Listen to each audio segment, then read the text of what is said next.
Bonjour, bienvenue sur Alpacator, je m'appelle Alain et je suis enseignant. Aujourd'hui dans ce tutoriel, je vais vous montrer comment installer WooCommerce, le célèbre plugin WordPress qui va vous permettre de créer facilement votre boutique en ligne. Mais avant d'aller plus loin, merci de liker la vidéo si vous l'aimez et de vous abonner à la chaîne en activant la petite cloche. Ainsi, vous serez averti lorsqu'un nouveau tutoriel sera disponible. Suite à l'installation de WooCommerce, nous passerons en revue les paramétrages de ce plugin, nous créerons des catégories et nous ajouterons des produits simples et variables. Ces produits seront des bijoux. Mais peut-être souhaitez-vous créer une boutique, mais vous n'avez pas encore de site et vous ne savez pas vraiment comment débuter. Si c'est le cas, je vous encourage à regarder cette vidéo de ma chaîne où je vous présente la société française ODeSwitch qui est un super hébergeur très bon marché avec un tarif unique à 5 € hors taxe par mois en illimité avec un nom de domaine compris. Le service est super sérieux et performant et le support technique est très réactif. Vous serez dépanné à toute heure de la journée et dans un délai imbattable. Dans la vidéo, je vous présente leur formule et je vous explique également comment installer facilement un site WordPress. Le lien d'ODeSwitch est dans la description de la vidéo. Une fois cette étape accomplie, vous serez prêt à suivre ce tutoriel de l'installation de WooCommerce. Alors c'est parti, on y va? A tout de suite devant l'écran. WooCommerce est une extension, un plugin open source pour WordPress complètement gratuit permettant de créer une boutique en ligne. Il conviendra parfaitement pour les petites ou les grandes entreprises en ligne utilisant WordPress. Ce sont d'ailleurs maintenant les créateurs de WordPress qui développent également WooCommerce. Vous savez que pour créer votre site WordPress, il vous faut un thème. Il existe plusieurs thèmes bien adaptés à un site avec WooCommerce. On peut citer ici Storefront, qui est la référence des thèmes e-commerce pour WordPress avec plus de 200 000 installations actives. De plus, ce thème est entièrement gratuit et il a été conçu et développé par les créateurs de WooCommerce. Il propose ainsi une intégration parfaite avec WooCommerce et la plupart de ses extensions. Pour ce tutoriel, le thème qui est installé sur mon site WordPress, c'est le thème Divi, qui fonctionne également très bien avec WooCommerce et qui offre avec le Divi Builder plusieurs modules qui permettent une personnalisation très poussée des éléments de WooCommerce. Mais bon, pour ce tutoriel, le thème installé n'a pas vraiment d'importance car nous n'allons pas personnaliser les pages, nous en resterons à une simple installation de WooCommerce ainsi qu'à un paramétrage et aussi à la création de quelques produits. Pour installer WordPress, c'est assez simple. Rendez-vous dans le menu WordPress de gauche. Je vais ensuite sur Extensions, puis Ajouter. Et en haut à droite, dans Mots-clés, je tape WooCommerce. WooCommerce. Voilà. WooCommerce apparaît. Et je vois au passage qu'il y a plus de 5 millions d'installations actives de WooCommerce, ce qui en fait une extension solide, très populaire et encore une fois entièrement gratuite. Quelque part, créer une boutique internet est entièrement gratuit une fois que vous serez acquitté du prix de l'hébergement, qui revient par exemple chez ODeSwitch à 5 € hors taxe par mois, ce qui n'est vraiment pas très cher. Pour installer WooCommerce, il suffit de cliquer sur le bouton « Installer maintenant ». C'est ce que je fais, je clique. Alors, vous voyez que l'installation est en train de se dérouler. J'attends quelques instants. Et voilà, WooCommerce est installé. Je vais maintenant simplement l'activer. Je clique sur le bouton Activer. Voilà. Et donc maintenant, il apparaît à gauche dans ma marge avec toutes les options WooCommerce disponibles. Vous pouvez pour commencer aller dans Accueil. Dans Accueil, vous allez voir, vous allez avoir un assistant de configuration et vous allez au fur et à mesure remplir et répondre aux questions qui vous seront posées afin de paramétrer votre boutique. Ou sinon, vous pouvez aller directement dans Réglages, c'est ce que nous allons faire, et vous pouvez passer en revue les différents onglets et renseigner les informations nécessaires. C'est ce que nous allons faire ici et nous allons aller directement dans la rubrique Réglages. Alors, dans les paramètres, nous avons un premier onglet intitulé Général. Nous avons tout d'abord ici le premier champ qui est la partie adresse de la boutique à renseigner. Il est indiqué que cette adresse sera utilisée pour les taux de taxes et les frais de port. Dans le champ adresse, je peux mettre ici pour moi une adresse fictive. Je vais mettre 3 rue du Lac, 3 rue du Lac, voilà. La ville, je vais mettre Annecy par exemple, Annecy, voilà. Le pays, France. Et le code postal, je vais mettre par exemple 74 000. 74 000. Ensuite, nous avons la partie options générales avec le premier champ où vendre, je peux choisir de vendre dans certains pays, dans tous les pays ou vendre dans tous les pays à l'exception de certains pays. Ici, moi, je veux vendre uniquement en France, je choisis l'option 1, vendre dans certains pays, et dans le champ vendre dans certains pays, je choisis France. Ensuite, le champ où livrer, plusieurs options, livrer dans tous les pays où vous vendez, livrer des pays spécifiques uniquement, ou désactiver l'expédition et le calcul de livraison. Vous pouvez choisir cette option si vous vendez des produits numériques, comme des logiciels ou des formations par exemple. Ici, moi, je vais choisir l'option 1, livrer dans tous les pays où vous vendez. Pour moi, ce sera uniquement la France. Ensuite, nous avons adresse du client par défaut. Alors, quand un client visite pour la première fois votre boutique, vous ne connaissez pas sa résidence lorsque vous calculez les taxes et la livraison. Ce paramètre vous permet de choisir la résidence supposée du client avant qu'il ne la saisisse. Nous pouvons choisir entre l'adresse de base de la boutique, ce qui permettra au système de supposer que le client est au même endroit que votre boutique. Ensuite, nous pouvons choisir aussi l'absence d'adresse, ce qui ne donnera aucune résidence, les taxes ne seront donc pas calculées, ou sinon géolocaliser l'adresse, ce qui vérifiera l'endroit où le client est actuellement localisé et calculera les taxes en conséquence. Alors c'est ce que je vais choisir ici. Ensuite, nous avons l'option activer la taxe. Cette option vous permet de configurer les tarifs et les taxes qui seront calculés lors de la validation de la commande. En cochant cette case, lorsque j'enregistrerai les modifications, au bas de la page, un onglet TVA sera rajouté à ces réglages où il sera possible donc de paramétrer la TVA. Ensuite, nous avons la partie code promo. Deux options. La première case vous permet d'activer les codes promo qui seront appliqués depuis le panier et les pages commandes. Ou sinon, nous avons la deuxième case qui vous permet de calculer des remises de codes promo séquentiellement, ce qui permet de décider comment s'appliquent les codes promo quand il y en a plusieurs dans la même commande. Le premier code promo s'appliquera sur le tarif plein du produit et le deuxième code promo s'appliquera sur les tarifs remisés du produit. Et enfin, nous avons tout en bas l'option devise. Alors les options suivantes, il est écrit détermine la manière dont les prix sont affichés sur le site. Le premier champ c'est devise, donc moi ici je vais mettre euro, mais vous pouvez choisir toutes les devises du monde selon où vous êtes ou selon l'endroit où vous allez vendre vos produits. Ensuite nous avons position de la devise, alors c'est le signe, par exemple moi l'euro, je vais choisir de le mettre derrière le tarif. Par exemple, on peut citer le dollar, souvent il est mis avant le prix, on met le signe dollar plus ensuite le prix, mais là pour nous ça ne sera pas le cas, on le mettra donc après. Ensuite nous avons séparateur millier, alors ici si je veux, je peux rajouter par exemple un point pour marquer cet espace, ou sinon je ne peux rien mettre du tout. Ensuite nous avons séparateur décimal, c'est donc la virgule après le prix rond on va dire, et ensuite nombre de décimales, donc nous irons à 2 chiffres après la virgule. Voilà, et ensuite il me suffit d'enregistrer les modifications. Vous remarquez qu'en haut, un onglet TVA a été ajouté à cette partie réglage, car nous avions coché la case activer la taxe.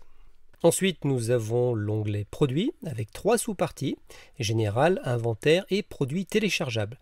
Nous avons tout d'abord la partie page boutique. Vous pouvez définir ici la page d'affichage de votre boutique WooCommerce.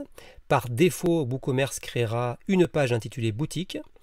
Les 2 cases en dessous sont dédiées au comportement de ajouter au panier. Alors en cochant la première case, comme indiqué, le client sera redirigé vers la page panier après un ajout réussi. Si vous ne cochez pas cette case, le client restera sur la page du produit. Il sera simplement notifié que son produit a été ajouté au panier. En dessous, nous avons une autre case, l'option activer les boutons Ajax d'ajout au panier sur les archives cochées, permet donc logiquement d'afficher les boutons nécessaires pour pouvoir ajouter au panier des produits affichés dans des pages d'archives, comme des pages produits par catégorie, par étiquette, etc. Il est recommandé de laisser cette case activée. Ensuite, nous avons le champ image indicative. C'est l'image qui sera affichée par défaut au cas où vous n'auriez pas choisi une image pour votre produit. Alors, ici, l'idée est 191, c'est l'idée d'une image donc par défaut. Vous pouvez également placer ici l'URL d'une image que vous choisiriez comme image par défaut.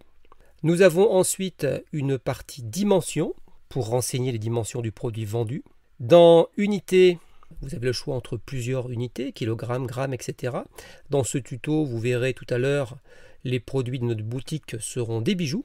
Donc dans poids, je vais choisir grammes comme unité.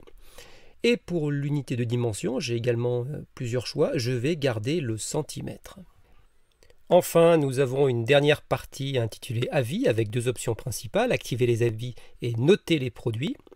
Alors pour activer les avis, il y a plusieurs options qu'il est possible de cocher. Tout d'abord, nous avons activé les avis des produits, donc vous activez ou pas.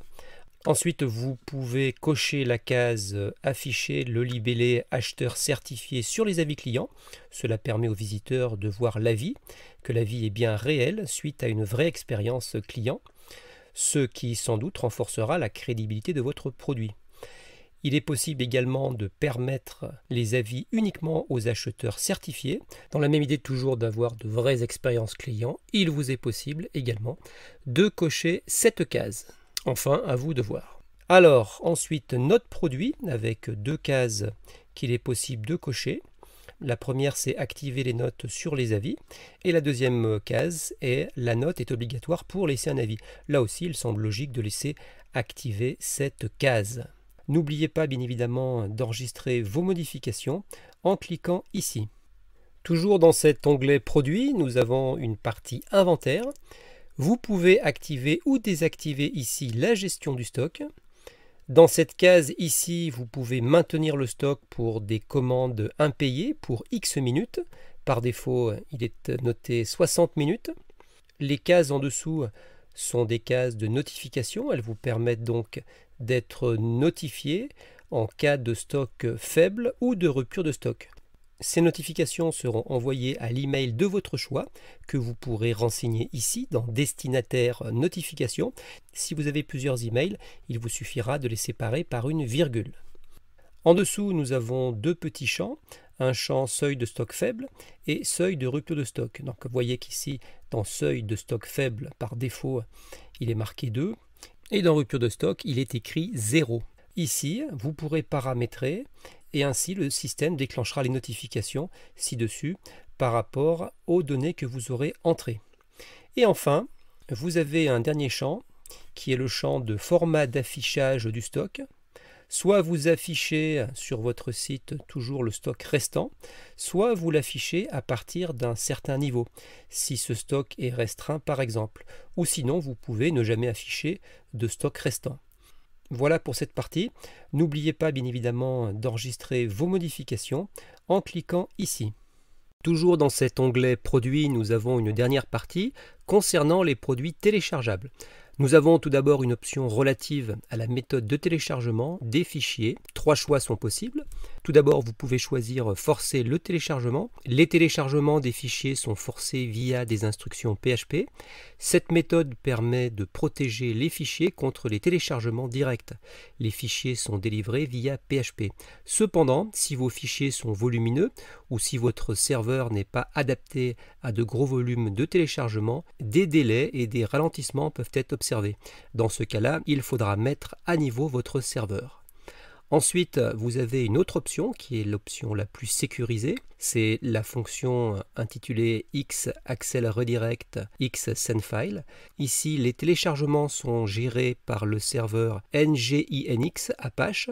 Cette méthode nécessite que le module X-Accel Redirect ou X-Sendfile soit installé et activé sur le serveur. Vérifiez auprès de votre hébergeur web que l'un de ces modules est installé avant d'utiliser cette méthode. Il s'agit de la méthode, je vous le disais, la plus fiable, car les fichiers sont délivrés aux clients de manière directe et celle qui offre les meilleures performances. En outre, les fichiers sont protégés par un fichier htaccess qui sécurise les téléchargements. Et enfin, une dernière option qui est l'option rediriger uniquement. C'est une option qui n'est pas sécurisée. Avec cette méthode, les liens de téléchargement redirigent directement vers les fichiers. Cela signifie que les fichiers ne sont pas protégés. Quiconque dispose du lien de téléchargement peut accéder aux fichiers même sans être connecté à un compte client. Ensuite, nous avons une partie nommée restriction d'accès avec 2 cases. Cochez la case « Les téléchargements nécessitent d'être identifiés » si vous souhaitez que les utilisateurs soient connectés pour télécharger des fichiers. Dans ce cas, vous devez désactiver l'option « Autoriser les clients à passer commande sans compte ». Ceci se passe dans le menu WooCommerce, Réglages et Compte et confidentialité. Cochez ensuite la case « Autoriser l'accès aux produits téléchargeables après le paiement » si vous souhaitez autoriser l'accès aux fichiers lorsque le statut des commandes est en cours plutôt que terminé. Et enfin, sélectionnez Ajout d'une chaîne unique au nom de fichier pour garantir la sécurité si vous souhaitez renforcer la sécurité de vos fichiers. Cette option est activée par défaut et il est recommandé de la laisser activée. Et bien sûr, ne pas oublier d'enregistrer les modifications. Voilà qui est fait. Ensuite, nous avons un onglet intitulé TVA. Souvenez-vous, c'est un onglet qui était apparu suite à l'activation de la case « Activer le calcul et le coût de la taxe » dans l'onglet Général. La configuration des taxes et des taux d'imposition est l'une des premières tâches à effectuer lors de la création d'une boutique. Bien qu'il s'agisse d'un élément complexe, vous verrez que le processus de configuration des taxes WooCommerce est assez simplifié. Alors, tout d'abord, nous avons deux options, option TVA, tarif saisi avec la TVA. Oui, je saisirai les tarifs TTC. Donc si vous cochez cela signifie que les tarifs du catalogue incluent le taux de TVA de votre boutique. Prenons un exemple, une boutique française assujettie à un taux de TVA de 20%. Si vous saisissez un prix de produit à 10,56 €, ce montant inclut 1,76 € de TVA. Un client situé en France paiera le prix indiqué de 10,56 €, tandis qu'un client situé aux États-Unis ne paiera que 8,80 €. Si vous cochez l'autre option « Non, je saisirai les tarifs hors taxe », cela signifie que les tarifs du catalogue de votre boutique sont affichés bien sûr hors taxe. En reprenant notre exemple précédent, si vous saisissez un prix de produit de 8,80 €, le montant correspondant à la TVA de 20% sera ajouté lors du processus de validation de la commande, soit un prix de 10,56 €. Dans le cas présent, pour ma boutique, je vais choisir de saisir les tarifs en TTC, toutes taxes comprises. Ensuite, nous avons le calcul de la TVA basé sur. Alors, cette option permet de définir l'adresse utilisée pour le calcul de la TVA. Trois options. Vous avez une option qui est adresse de facturation du client. Ensuite, vous avez adresse de livraison du client, c'est le choix par défaut. Et ensuite, vous avez adresse de base de la boutique. Si vous utilisez l'adresse de base de la boutique, le calcul de la TVA sera basé sur la localisation de votre boutique et non sur la localisation de vos clients. Si vous vendez des produits français, je vous conseille d'utiliser cette option, ce sera plus simple pour vous et c'est le taux de TVA français qui sera appliqué, ce sera plus facile pour votre gestion. Si vous avez un volume de vente inférieur à 35 000 €, vous pouvez donc adopter cette formule. Le seuil de volume de vente à partir duquel il est obligatoire d'appliquer la TVA du pays destinataire varie dans une fourchette entre 35 000 et 100 000 € selon les pays. Vous devrez donc vérifier ces informations. En revanche, si vous vendez des produits numériques comme des logiciels et des formations, et donc peut-être vous vendez dans d'autres pays, ce sera alors le taux de la TVA du pays dans lequel vous vendez votre produit qui s'appliquera, et ce, dès la première vente. Ce sera donc une de ces deux options à choisir, adresse de facturation du client ou adresse de livraison du client. Moi, je vais laisser dans mon cas l'adresse de base de la boutique, puisque mes articles de bijoux seront vendus uniquement en France avec la TVA française. Ensuite, nous avons une autre option, ce qui est classe de TVA d'expédition. C'est le taux de la TVA qui va s'appliquer aux frais d'expédition. De base, vous avez une option qui permet de définir la TVA sur les articles du panier. À mon sens, c'est le mieux, le plus pratique. Dans la plupart des cas, la classe de TVA de livraison est héritée de l'article expédié. Par exemple, si vous expédiez un article qui bénéficie d'un tarif de livraison à taux réduit, la classe de TVA sera également à taux réduit. Si ce n'est pas le cas dans votre juridiction, veuillez alors choisir une classe de TVA différente. Sinon, vous pouvez appliquer un taux unique à chaque fois, pour chaque expédition, à ces frais d'envoi. Vous avez un taux standard, un taux réduit ou, sinon, vous pouvez exonérer l'expédition de la TVA avec l'option un taux 0. Ensuite, vous avez la case « Arrondir la TVA ». Je vais la cocher, ainsi, lors de la commande, une seule ligne calculera la TVA. Il n'y aura pas un calcul de TVA pour chaque produit, ce qui sera plus simple et peut-être plus lisible pour le client. Ensuite, nous avons la partie classe additionnelle des TVA. Il s'agit des classes de TVA qui sont imputées à vos produits. Dans la plupart des cas, il est recommandé d'utiliser la classe de taux standard. Vous pouvez cependant ajouter des classes pour les produits assujettis à différentes classes de TVA. Par exemple, les classes de taux de TVA à 10% et de taux TVA à 5,5%. Par défaut, WooCommerce inclut quelques classes de TVA, taux standard, taux réduit et taux zéro. Je vous montrerai ensuite comment configurer un de ces taux et vous verrez, c'est assez simple. Dans notre cas ici, pour ajouter une TVA additionnelle, c'est facile. Il suffit d'écrire sur une ligne séparée. Je vais par exemple écrire test. J'enregistre et vous voyez que maintenant mon exemple avec taux test apparaît en haut dans mon menu.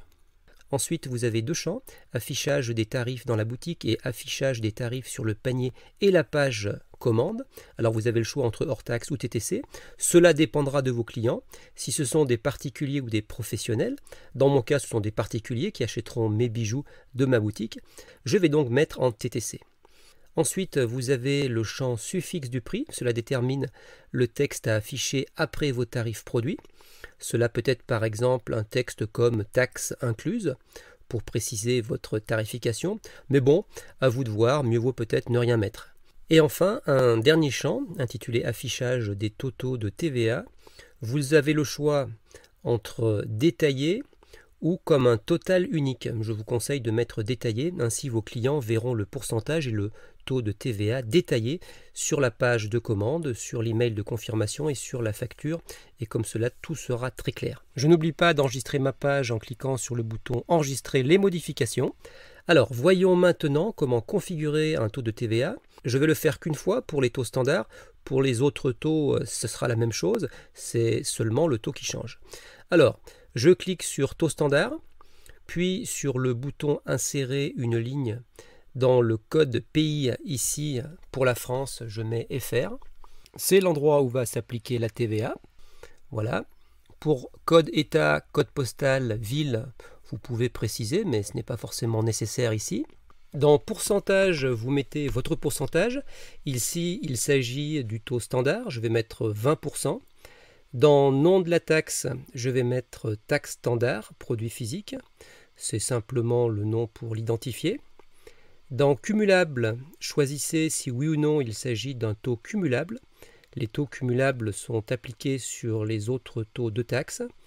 Je ne vais pas le cocher. La plupart du temps, c'est un seul taux de TVA qui est appliqué au produit.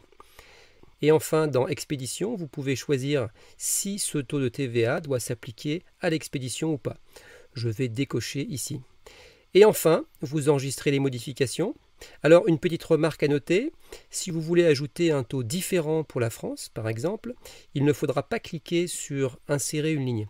Insérer une ligne sera simplement si vous voulez entrer le nom d'un autre pays avec ici sa TVA standard. Si vous voulez ajouter un autre taux particulier pour la France, il faudra le faire comme nous l'avons vu dans la partie classe additionnelle des TVA. Voilà, ce sera tout pour la TVA. Ensuite, dans ces paramètres, nous avons l'onglet « Expédition ». Cet onglet vous concerne si vous vendez des produits physiques, car bien sûr, il faudra les expédier. Pour configurer l'expédition dans WooCommerce, vous devez d'abord configurer des zones d'expédition, puis ajouter des méthodes d'expédition à chaque zone et enfin ajouter des tarifs à chaque méthode. Vous pouvez créer autant de zones que vous le souhaitez et ajouter plusieurs méthodes et tarifs à chaque zone. Alors, nous sommes ici dans la partie zone d'expédition. Une zone d'expédition est une région géographique dans laquelle vous expédiez des articles. Vous pouvez définir des zones très précises, par exemple par département ou par code postaux, ou des zones plus générales, selon ce qui vous convient le mieux. Les clients ne voient que les méthodes disponibles pour leur adresse et la zone correspondante. La zone d'expédition d'un client est déterminée en fonction de son adresse de livraison. Comme je le disais, il est possible d'ajouter autant de zones que vous le souhaitez et chaque zone peut avoir plusieurs méthodes d'expédition. Nous allons dans notre exemple ajouter deux zones, une locale qui sera la Haute-Savoie et une autre nationale qui sera donc la France entière. Pour ajouter une zone d'expédition, cliquez sur le bouton « Ajouter une zone d'expédition ». Dans le champ « Nom de la zone », je vais écrire, moi, « Zone locale ». Zone local, voilà. Dans composition de la zone, c'est là où sont précisées les régions.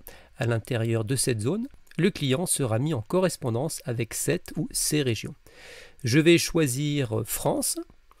Je vais limiter aux codes postaux de la Haute-Savoie. Je clique sur limiter à des codes postaux spécifiques et dans le champ, j'écris 74 avec un petit astérisque, ce qui regroupera tous les codes postaux de la Haute-Savoie. Et pour cette zone, je vais ajouter une méthode de livraison et je vais choisir point de vente et je clique sur ajouter une méthode de livraison.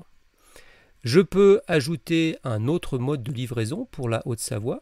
Je clique sur ajouter une méthode de livraison et je vais choisir forfait, puis ajouter une méthode de livraison, ce qui me permettra de facturer un tarif forfaitaire pour l'expédition. Une personne habitant en Haute-Savoie se verra donc proposer deux modes d'expédition, un retrait en point de vente ou une expédition avec un tarif forfaitaire. Je reclique sur zone d'expédition et je vais ajouter une autre zone de livraison qui sera la France entière. Je clique sur ajouter une zone de livraison. Dans le nom de la zone, j'écris cette fois-ci national, voilà. Composition de la zone, je choisis France. Et dans ajouter une méthode de livraison, je vais choisir forfait pour qu'un tarif forfaitaire s'applique à tout autre endroit en France. Puis je clique sur ajouter une méthode de livraison. Je reclique sur zone d'expédition et ici je vois un tableau récapitulatif de mes configurations pour ma zone locale, c'est-à-dire la Haute-Savoie, retrait en point de vente ou envoi avec forfait, ou ma zone nationale avec un envoi avec forfait. Je vous rappelle que dans mon cas, j'avais choisi de vendre les bijoux de ma boutique uniquement en France. C'est ce que j'avais déclaré dans l'onglet Général, dans le champ Vendre dans certains pays où j'avais déclaré la France. Toujours dans l'onglet Expédition, il y a la partie Options de livraison. Plusieurs options ici. Vous pouvez dans Calcul choisir Activer le calculateur de frais d'expédition sur la page panier. Ou vous pouvez cocher aussi masquer les frais d'expédition jusqu'à ce qu'une adresse soit renseignée. Ensuite, dans destinataire de l'expédition, ceci détermine quelle adresse de livraison est utilisée par défaut. Je peux choisir par défaut à l'adresse de livraison client, par défaut à l'adresse de facturation client ou forcer la livraison à l'adresse de facturation client. Je vais choisir par défaut à l'adresse de livraison client. Et enfin, il y a aussi un mode de débugage. Activez ce mode si nécessaire à des fins de dépannage. On nous dit ici pour afficher les zones de livraison en correspondance et désactiver le cache des frais d'expédition. Et enfin, toujours dans l'onglet Expédition, nous avons une partie classe d'expédition. Alors, qu'est-ce que sont les classes d'expédition? Les classes d'expédition peuvent être utilisées pour regrouper des produits de type similaire et pour attribuer différents tarifs d'expédition à différentes classes de produits via certaines méthodes d'expédition. Par exemple, en utilisant les classes d'expédition et la livraison forfaitaire, il est possible de créer différents tarifs forfaitaires pour différents types de produits, comme des produits volumineux et des produits de petite taille. Si vous configurez les classes de livraison, vous pourrez, lors de l'ajout du produit, choisir la bonne classe dans la partie expédition, puis classe d'expédition. Dans mon cas, je ne vais pas définir de classe. Voilà pour cet onglet expédition. Nous avons ensuite un onglet paiement. À partir de cet onglet, vous pouvez facilement activer et configurer différents modes de paiement. Vous avez le choix actuellement, vous voyez ici, entre un virement bancaire, un paiement par chèque, un paiement à la livraison ou un paiement via la plateforme de paiement en ligne PayPal. Il vous suffit pour cela d'activer la tirette désirée et cliquer sur le bouton configuration du mode choisi. Alors par exemple pour le virement bancaire, donc vous activez la tirette, puis ensuite vous cliquez sur le bouton configuration et donc là il y a plusieurs champs à renseigner. C'est assez simple. Le paiement en ligne par défaut, il est fait via la plateforme PayPal, mais vous pouvez, si vous souhaitez, en ajouter d'autres. Si vous voulez ajouter par exemple l'autre plateforme connue qui est la plateforme Stripe, c'est très simple. Tout d'abord, vous créez un compte sur stripe.com Et une fois que ceci est fait, il vous suffit de télécharger et d'activer le plugin WooCommerce Stripe Payment Gateway. Vous pourrez le faire facilement dans la partie extension du menu WordPress. Et ensuite, vous verrez apparaître ici, dans cette fenêtre et dans cet onglet, des options Stripe pour activer et configurer Stripe pour votre boutique WooCommerce. Dans mon cas, je vais simplement activer la plateforme PayPal. Ensuite, nous avons l'onglet Compte et confidentialité. Alors, avec une première partie commandée en invité, deux options sont cochables. La première, l'option autoriser les clients à passer commande sans compte. Cela permet aux clients de valider leur commande sans avoir à créer un compte. Les commandes ne seront pas liées à un compte d'utilisateur dans WordPress.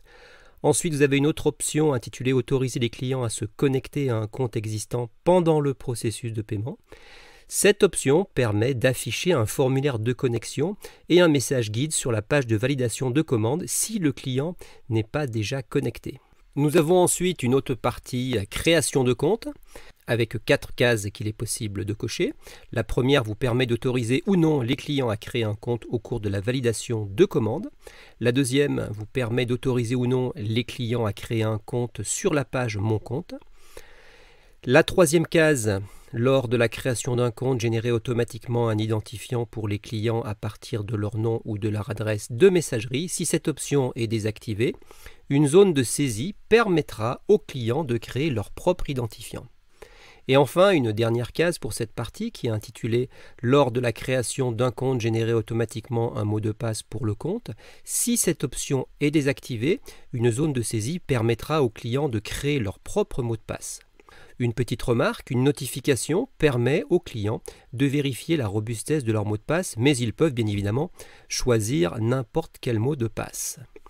Ensuite, nous avons une autre partie intitulée « Demande d'effacement des données » avec plusieurs options ici cochables. La première, supprimer les données personnelles des commandes sur demande. Si vous activez cette option, les données utilisateurs relatives à l'utilisateur concerné seront également supprimées de vos commandes. Une autre case, la suivante, qui est retirer l'accès au téléchargement sur demande. WordPress vous permet de supprimer les données personnelles sur demande. Ce faisant, si vous activez cette option, les données de téléchargement relatives à l'utilisateur concerné seront également supprimées. Dans ce cas, l'utilisateur concerné n'aura plus accès au téléchargement acheté. Ensuite, nous avons une autre partie intitulée suppression des données personnelles. Alors, avec une option qui est autoriser la suppression en masse des données personnelles des commandes, cette option ajoute une nouvelle action en masse pour supprimer des données personnelles sur la page commande, ce qui est utile si vous devez anonymiser en masse des commandes de manière manuelle. Notez que la suppression des données personnelles sera définitive. Nous avons ensuite une partie politique de confidentialité. Cette section vous permet de sélectionner une page pour votre politique de confidentialité et d'afficher des extraits de politique de confidentialité sur votre compte et sur les pages de validation de commandes accessibles aux clients.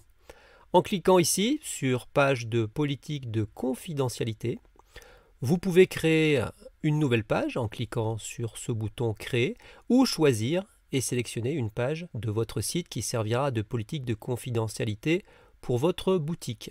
Ensuite, nous avons donc deux champs. Le premier champ, politique de confidentialité de l'inscription. Cet extrait sera affiché sur le formulaire d'inscription de la page Mon compte. Un autre champ, qui est intitulé politique de confidentialité du paiement. Cet extrait sera affiché sur la page de validation de commande. Vous pouvez insérer des informations concernant votre politique de confidentialité et un lien vers votre page de politique de confidentialité pour plus d'informations. À noter que pour ces deux champs, l'utilisation du code court, du shortcode avec les crochets privacy-policy, fermez le crochet, redirigera vers la page politique de confidentialité. Ensuite, nous avons une partie intitulée Conservation des données personnelles. Cette section vous permet de décider de la durée de conservation des données personnelles dans votre boutique. Indiquez la durée de conservation des données en fonction de votre politique de confidentialité et des législations applicables comme le RGPD, le Règlement général sur la protection des données de l'Union européenne. Pour chaque option, choisissez la durée en jours, semaines, mois ou années.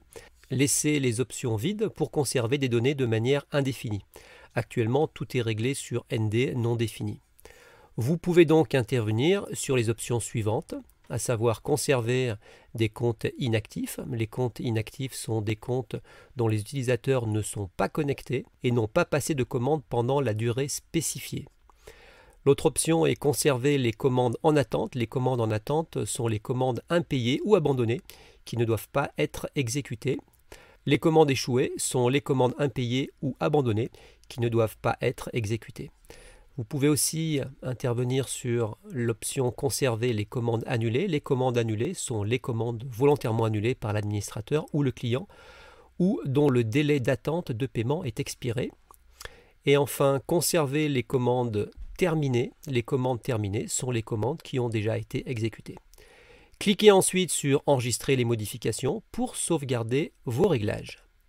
Ensuite, nous avons un autre onglet intitulé Email. Ici sont listées toutes les notifications email envoyées par WooCommerce. Certains emails sont adressés à l'administrateur et d'autres aux clients, comme on peut le voir dans la colonne destinataire.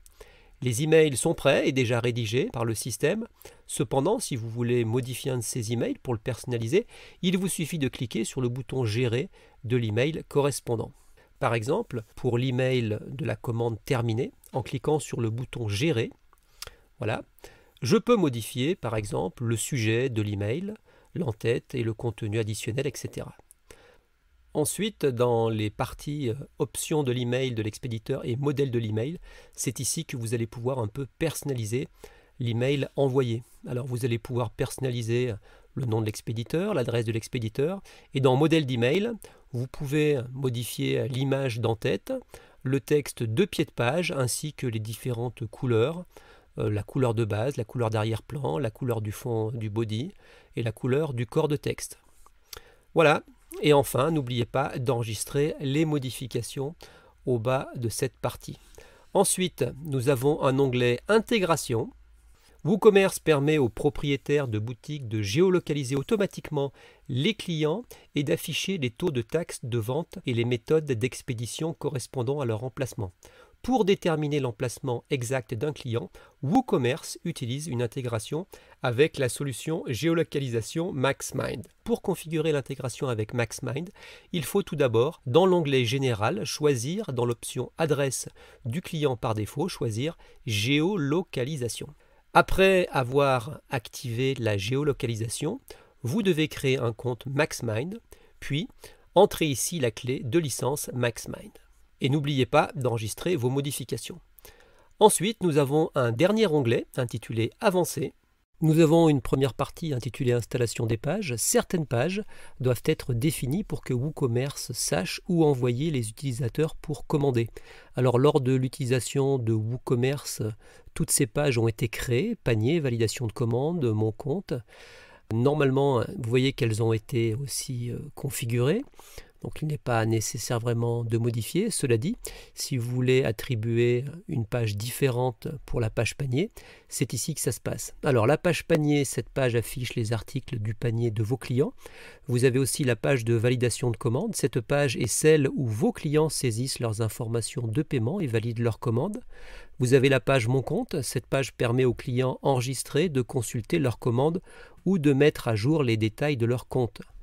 Et enfin, vous avez aussi une page Conditions générales de vente. Cette page affiche les conditions générales de vente de votre boutique.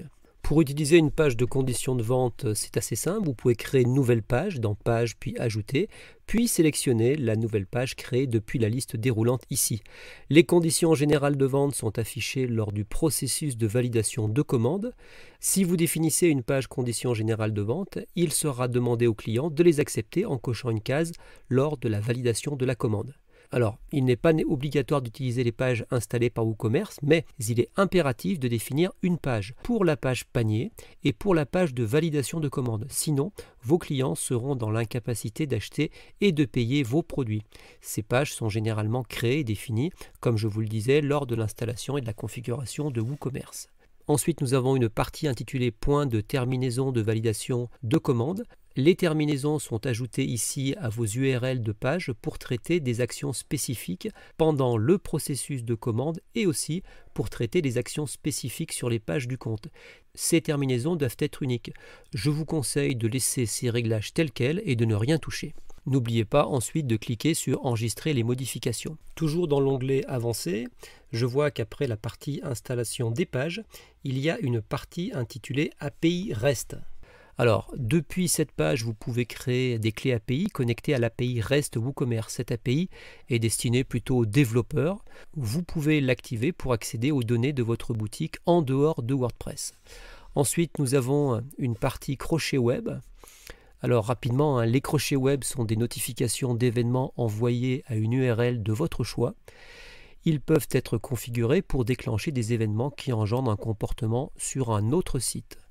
Les crochets web sont utiles pour intégrer des services tiers et des API externes compatibles. Ensuite, nous avons une partie ancienne API. Alors cela permet d'activer l'ancienne API REST qui n'est plus mise à jour. Et enfin, nous avons une dernière partie, woocommerce.com, avec une première partie intitulée Suivi d'utilisation. En activant cette case, woocommerce.com récupère des données d'utilisation de votre boutique afin d'améliorer le plugin WooCommerce.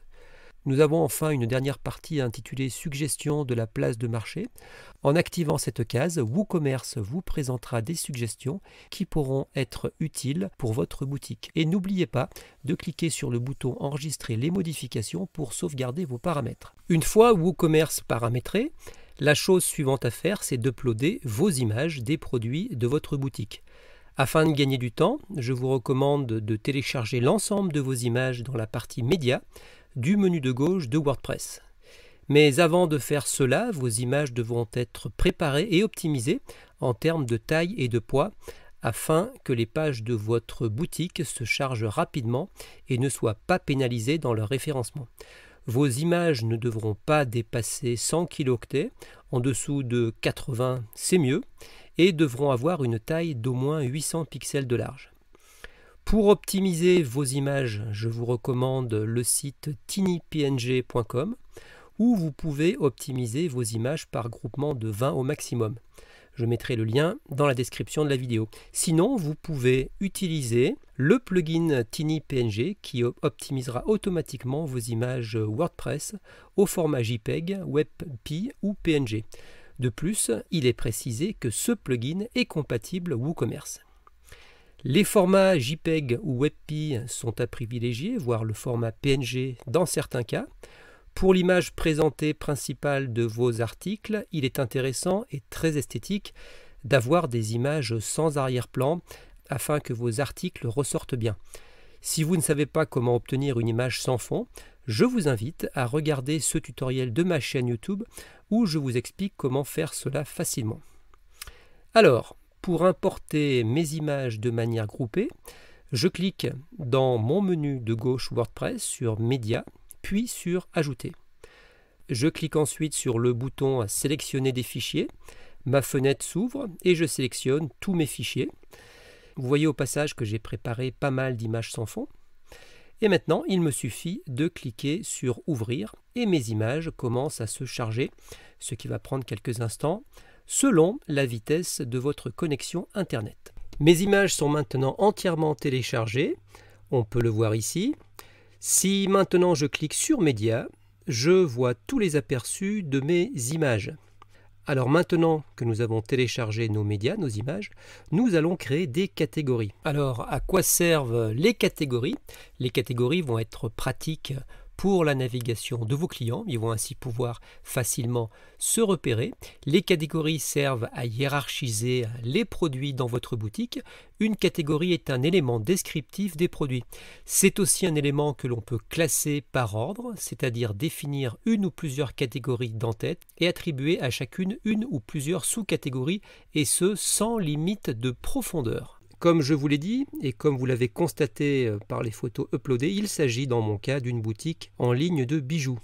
Pour cet exercice, je vais créer 4 catégories. Une catégorie bracelet, une catégorie bague, une catégorie boucle d'oreille et enfin une dernière catégorie collier.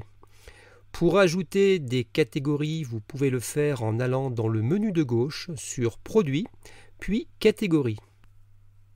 Vous voyez ici qu'il y a déjà une catégorie par défaut qui est déjà présente.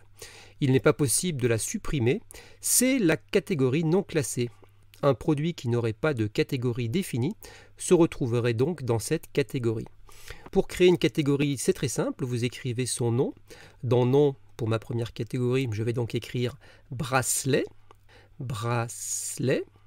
Voilà. Ensuite, dans slug, ne mettez rien, ce sera rempli automatiquement. Alors le slug, c'est le mot ou les mots qui seront présents à la fin de l'adresse URL de cette catégorie. Par défaut, ici, cela va écrire bracelet. Si vous voulez écrire autre chose à la fin de l'adresse URL, vous pouvez le préciser ici. Tout doit être écrit en minuscules, sans accent. S'il y a plusieurs mots, séparez-les par des tirets. Ensuite, dans le champ suivant, vous pouvez entrer une catégorie parente à votre catégorie. On vous dit en dessous, assigner un terme parent pour créer une hiérarchie.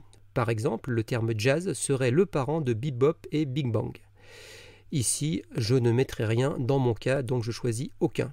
Dans description, on vous dit la description n'est pas très utilisée par défaut, cependant de plus en plus de thèmes l'affichent. Alors pour cet exemple, je vais copier et coller un texte de décoration, lorem ipsum. Alors je vais là, je le copie, voilà, je le colle. Ensuite, dans type d'affichage, choisissez le type d'affichage de la page de la catégorie. Alors vous avez 4 choix, valeur par défaut.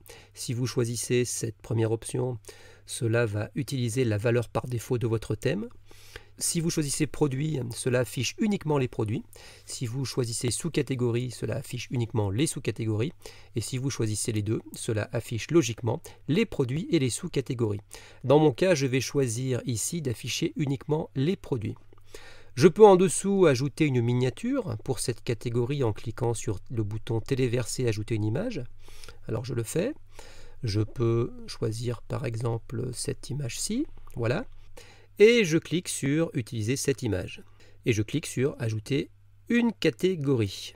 Maintenant que vous avez vu et compris comment ajouter une catégorie, je vais rapidement le faire pour mes 3 autres catégories et on se revoit dans quelques secondes. Voilà, mes 3 autres catégories ont été paramétrées, ce qui m'en fait 4 au total, comme vous pouvez le voir ici. À noter, nous le verrons dans quelques instants, il est possible également de créer des catégories lorsque vous paramétrez la fiche de votre produit. C'est ce que nous allons faire maintenant. Je vais vous montrer comment créer un produit simple, puis ensuite, vous verrez, nous créerons ensemble un produit variable.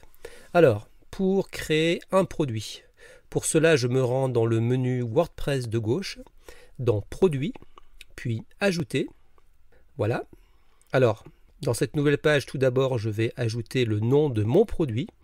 Il s'agira d'un collier très sympa de la marque Jesper Nilsson. Je vais l'appeler collier JN. Collier JN. Voilà.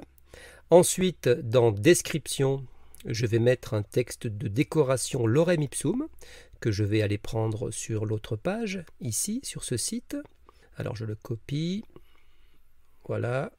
Je retourne sur ma page et je fais coller. Parfait. Pour la description courte, je vais mettre le même texte, ou plutôt une partie de ce texte. Alors j'efface cette partie-ci. Voilà. À droite dans la marge, comme je vous l'annonçais, vous voyez qu'il est aussi possible ici d'ajouter des catégories. Vous voyez d'ailleurs mes 4 catégories entrées, avec bague, boucle d'oreille, bracelet et collier. Je vais inclure ici notre produit dans la catégorie collier. Je coche donc la case collier. Voilà. Toujours dans la marge, en dessous, nous avons étiquette produit. Alors, les étiquettes produits servent à regrouper et trier les articles autrement. Les étiquettes de produits sont le deuxième moyen permettant de regrouper des produits, mais contrairement aux catégories, les étiquettes n'ont pas de hiérarchie. Il n'y a donc pas de sous-étiquette. Par exemple, pour cet article, je peux ajouter comme étiquette le mot cuir. C'est un collier en cuir, j'ajouterai cette étiquette pour les autres bijoux en cuir. Cette étiquette pourra être ajoutée au menu ou à la barre latérale du site afin que les clients puissent facilement se repérer. En dessous, je vais choisir l'image du produit. C'est l'image qui va apparaître en premier lieu. C'est l'image principale du produit. C'est là, comme je vous le disais précédemment, il est intéressant de choisir une image sans fond afin de respecter une harmonie entre toutes les images principales de la page boutique. Pour cela, pour appeler donc mon image, je clique sur définir l'image produit Ma galerie s'ouvre. Je vais choisir cette image-ci et je clique sur le bouton Définir l'image produit. Voilà. En dessous, nous avons la partie Galerie produit. Ici, je vais pouvoir choisir une ou plusieurs images additionnelles qui apparaîtront sous l'image principale. Le visiteur pourra cliquer dessus et ces images s'agrandiront. Pour ajouter des images, je clique sur Ajouter des images à la galerie produit. Pour ce produit, je vais en choisir qu'une seule, ce sera cette photo-ci. Pour ajouter cette photo, je clique sur Ajouter à la galerie. Alors ensuite, allons dans la partie Données produits. Je peux enregistrer ici 4 types de produits. Alors j'ai le choix entre produits simples, produits groupés, produits externes affiliation ou produits variables. Alors passons rapidement en revue et définissons ces différents types de produits. Un produit simple est un produit qui ne dispose d'aucune option ou variation comme la couleur, la taille, etc. Un produit groupé, lui, donne la possibilité de vendre sous un même libellé plusieurs produits simples. Par exemple, dans une boutique de photos, vous pourrez vendre plusieurs photos de Paris dans un même produit. Les produits externes et affiliés sont des produits que vous proposez dans votre boutique. Ils y sont donc affichés, mais ils sont vendus par un autre site dans une autre boutique. Et enfin, un produit variable est un produit qui peut varier selon plusieurs critères. Il peut varier selon la taille, la couleur, etc. C'est le cas par exemple de vêtements. Pour cet article qui est un collier, nous choisirons un produit simple car il n'y a pas de variation sur cet article précis. Veuillez noter qu'à côté du choix produit simple, 2 cases apparaissent, virtuel et téléchargeable. Un produit virtuel est un produit incorporel et donc non expédié. Ce peut être le cas de l'achat d'un cours ou d'une formation par exemple. Un produit téléchargeable est un produit qui donne accès à un téléchargement une fois l'achat réalisé. Ce peut être par exemple l'achat d'un logiciel. Dans mon cas, je ne cocherai pas ces cases car ce collier est un produit physique qui sera donc ensuite expédié. Alors, la première partie générale. Dans tarifs réguliers, vous pouvez renseigner le prix de l'article.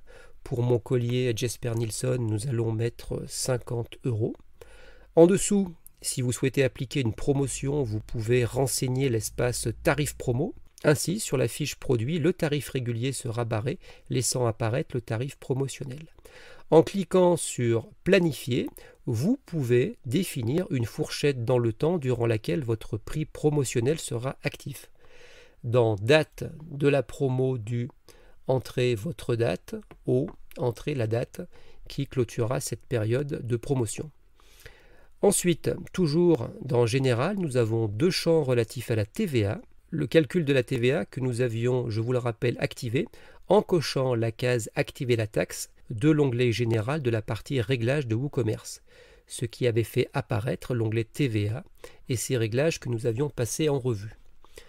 Dans État de la TVA, cela détermine si le produit est taxable ou uniquement l'expédition ou pas du tout. Je vais choisir ici taxable. Dans la classe de TVA, je vous rappelle que nous l'avions vu, cela permet d'appliquer plusieurs taux de TVA spécifiques à certains types de produits. Souvenez-vous, nous avions configuré la classe de TVA standard avec un taux à 20%. C'est le taux qui s'applique aux bijoux. Je vais donc choisir cette classe-ci.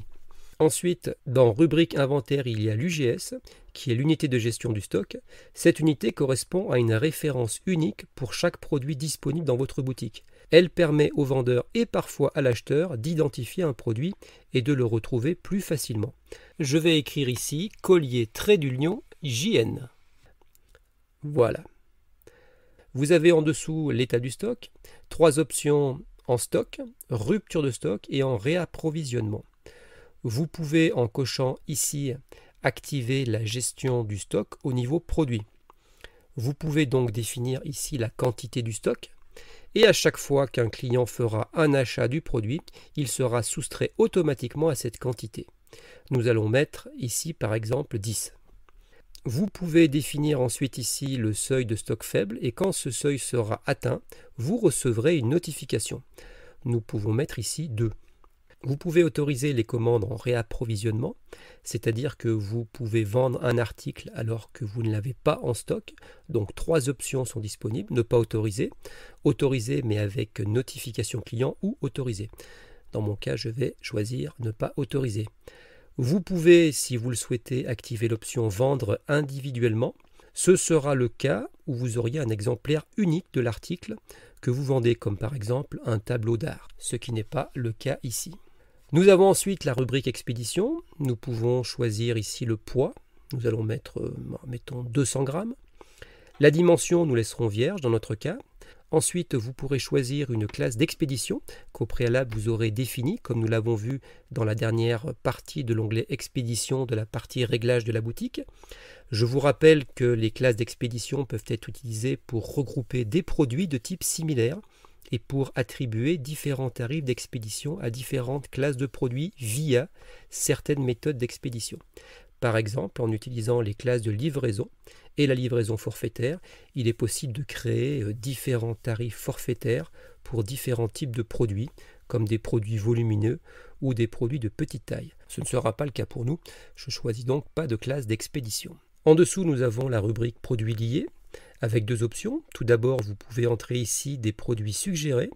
Ce sont donc des produits suggérés à la place de ceux vus. Ils peuvent être par exemple plus performants, meilleur marché ou plus chers, à vous de voir.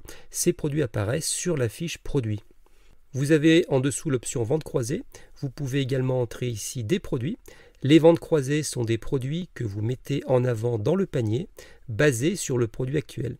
Cette option peut vous permettre, le cas échéant, d'augmenter le montant du panier par un achat de dernière seconde. Puis, nous avons en dessous la rubrique attributs. Alors, les attributs d'un produit simple sont utiles uniquement si l'on souhaite installer un filtre par attribut sur la boutique. Par exemple, un filtre par couleur pour une boutique de t-shirts. Pour notre produit, nous ne mettrons rien ici. En revanche, dans le prochain produit que nous ajouterons, nous choisirons un produit variable et vous verrez que dans ce cas, les attributs seront indispensables. Et enfin, nous avons la dernière rubrique qui est la rubrique avancée. Il est possible ici de saisir une note qui sera envoyée au client juste après l'achat. Vous pouvez aussi modifier l'ordre de vos articles dans Ordre du menu en entrant un nombre de classements souhaités.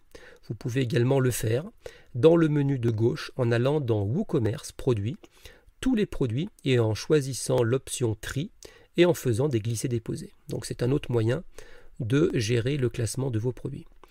Et enfin, en cochant cette case, vous pouvez activer ou désactiver les avis clients pour ce produit. Une fois que j'ai terminé de renseigner cette fiche, je me rends maintenant dans la partie publier, ici dans la marge de droite en vue ordinateur. Je peux enregistrer le brouillon si ma fiche n'est pas terminée par exemple. Je peux aussi la prévisualiser ou sinon je peux la publier. C'est ce que je vais faire d'ailleurs tout de suite. Voilà. Voilà, notre produit simple qu'est ce collier JN est configuré pour notre boutique. Je vais maintenant vous montrer comment configurer un produit variable avec la création d'un produit qui sera une bague.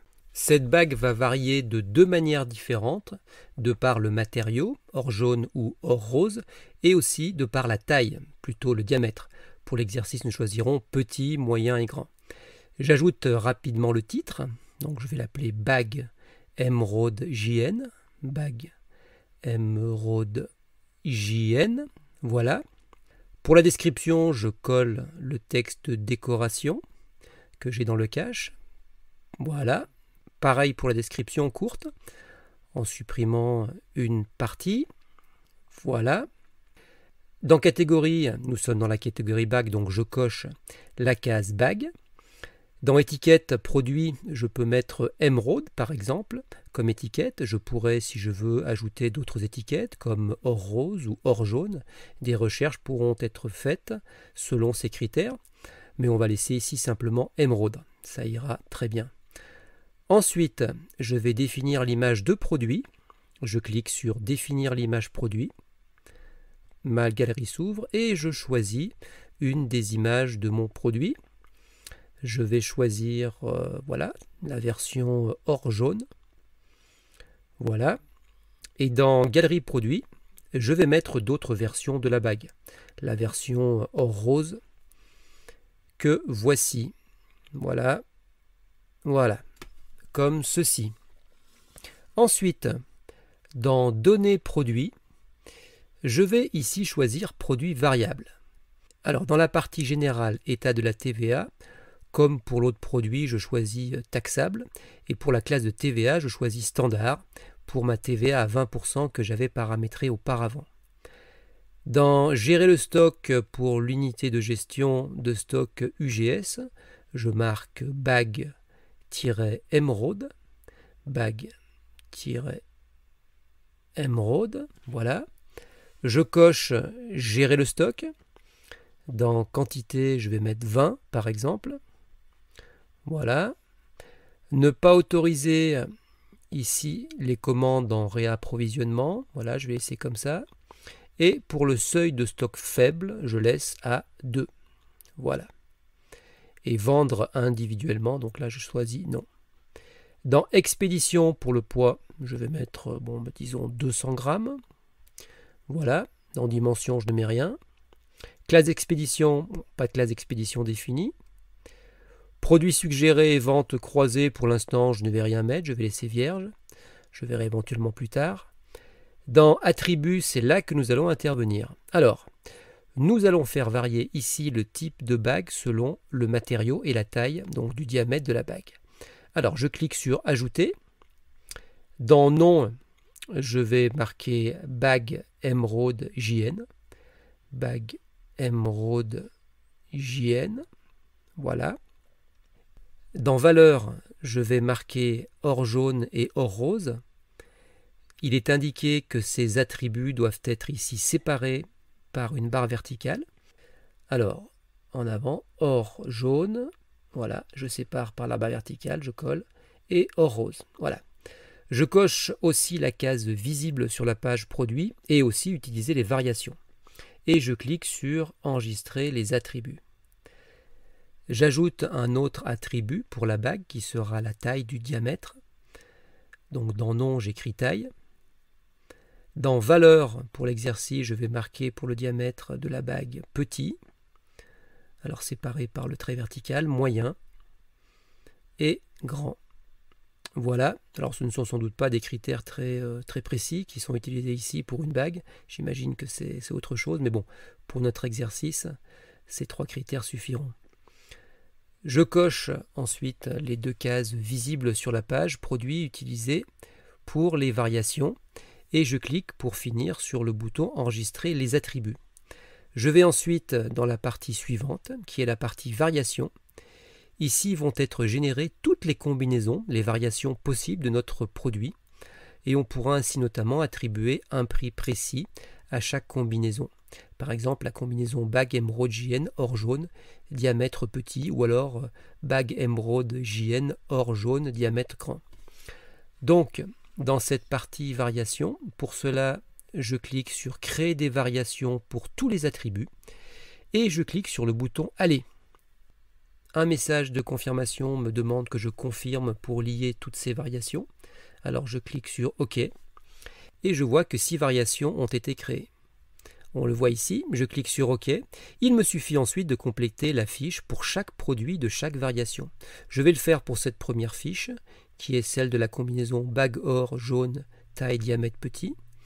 Et puis ensuite, je le referai rapidement en coupant la vidéo, parce que vu que je le fais une fois, ça ne sera pas la peine que je le répète les 5 autres fois devant vous. Alors, rapidement, dans l'UGS, unité de gestion de stock, vous pouvez mettre un code chiffré si vous le souhaitez, ou des mots. Moi ici, je vais mettre BE pour bague émeraude, -or, -jaune et -petit.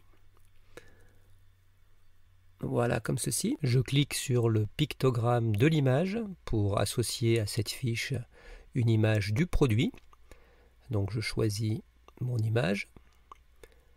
Voilà. Dans tarif régulier, je vais mettre 600 €. Et là, par exemple, je peux choisir un tarif promo à 550 €. Voilà. La case activée est cochée. Je peux cocher gérer le stock dans quantité. Mettez la quantité correspondante à votre stock. Je vais mettre 10 par exemple. Autoriser les commandes en réapprovisionnement, je vais mettre ne pas autoriser. Et le seuil de stock faible, je vais laisser sur 2. Pour poids, je vais mettre 200 grammes. Et pour dimension, je ne mets rien. Classe d'expédition, il n'y a pas de classe ici définie. Donc je vais mettre identique aux parents.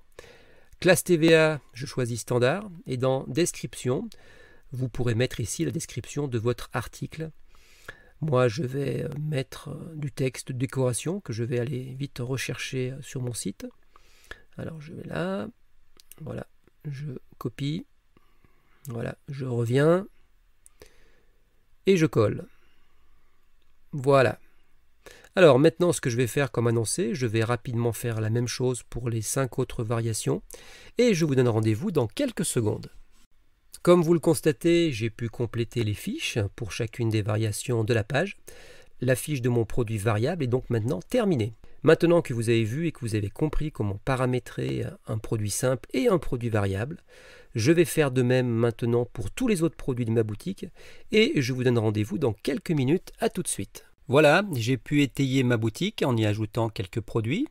Certains sont des produits simples, d'autres des produits variables. Allons voir maintenant à quoi ressemble ma page boutique. Pour cela, je vais dans Pages, toutes les pages, voilà, et je choisis d'afficher la page boutique. Je clique, voilà. Vous voyez ici l'affichage des 9 produits entrés. Vous voyez que certains produits sont en promo avec l'étiquette promo et le prix barré, d'autres non. On reconnaît ici en bas le premier produit que nous avions configuré ensemble. Il s'agit du collier cuir JN, Jesper Nilsson. Si je clique dessus, la fiche du produit détaillé apparaît avec l'image présentée et l'image secondaire. Et je peux mettre ce produit au panier. Voilà. Je reviens, voilà, je vois maintenant notre produit variable, souvenez-vous, qui était la bague émeraude Jesper Nilsson en promo. Ainsi, ici, vous voyez une fourchette de prix allant de 550 € à 600 € selon les variations. Si je clique dessus, je vais donc à la fiche produit.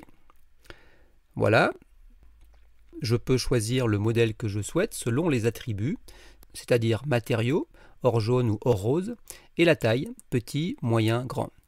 Alors, si je choisis par exemple le modèle or jaune, voilà, et diamètre moyen, voilà, aussitôt en dessous s'affiche une description spécifique au modèle avec le prix exact.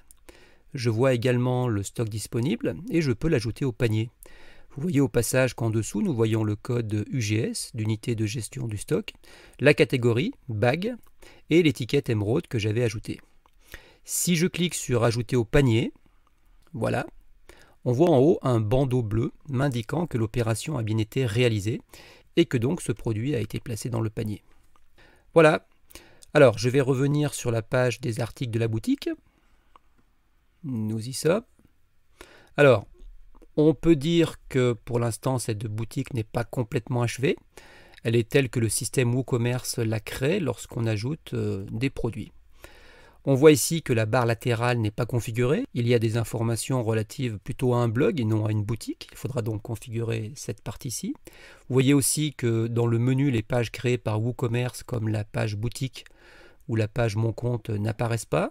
C'est également une chose à configurer dans le menu. Et enfin, vous pouvez également noter que le design de cette page boutique est vraiment très basique et pas vraiment engageant.